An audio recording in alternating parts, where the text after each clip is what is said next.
My health behavior change for the next 4 weeks is to create healthy sleeping patterns and incorporate it into my daily habits. According to Medical News Today, the significance of this behavior is that it has many health benefits. Receiving an adequate amount of sleep is very important when it comes to a person's physical and mental well being, promotes better productivity and concentration, at a much lower risk for weight gain, easier calorie intake and regulation, a lower risk for heart disease, preventing depression, and a stronger immune system. The National Heart, Lung, and Blood Institute reports that 40% of adults report falling asleep throughout their day at least once a month. An estimated 50 to 70 million Americans have chronic sleeping disorders.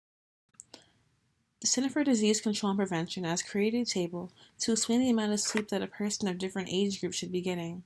Being a 20-year-old adult, it is recommended that I get at least 7 hours of sleep a night. Moving on to my baseline description of the behavior.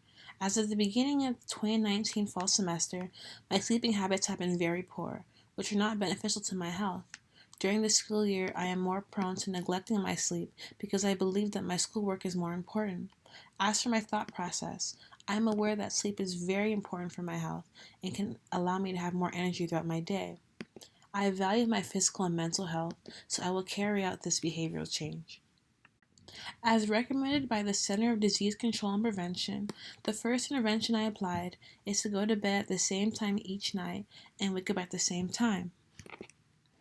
The next intervention I applied was to limit my phone screen time before I sleep by charging it away from the tip of my bed where I lay my head.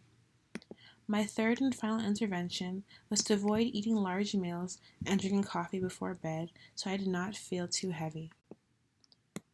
My successes in these interventions included eating a lighter meal before bed because it was effective and I did not feel hungry.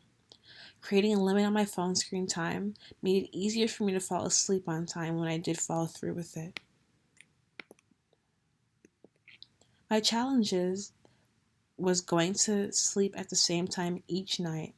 It was difficult because I would be studying for exams or completing a homework and not getting enough sleep that I should be getting. Sometimes I would use my phone longer than I should have before sleeping as well.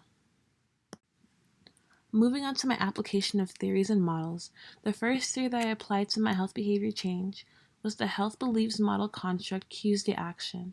I used the alarm clock app on my phone to set a time to be notified when I should sleep and wake up. This helped me regulate the amount of sleep that I should be receiving each night. This was an effective resource in notifying me and reminding me of my responsibilities. The second theory that I applied to this health behavior change was a theory of planned behavior's construct of behavioral beliefs. If I go to sleep and wake up at the same time, that gives me a healthy amount of sleep. I believe it will improve my health and energy level throughout the day. This motivated me to follow through with this behavior change as well. The last theory that I applied was the theory of reason to actions construct of outcome evaluations. Health benefits associated with getting a healthy amount of sleep, such as having more energy and having a strong immune system, were outcomes I believed in, which helped me create positive results. The table I made describes my progress concerning my health behavior change along the course of 4 weeks. At the end of each week, I recorded the amount of days during that week which I got my goal of 7 hours of sleep or more. The first week was the hardest, but after that, I improved from going from 3 days a week of adequate sleep to 6. Overall, I improved greatly in the amount of sleep that I was previously getting up till now. During my journey, I learned how much sleep was important to my mental and physical health.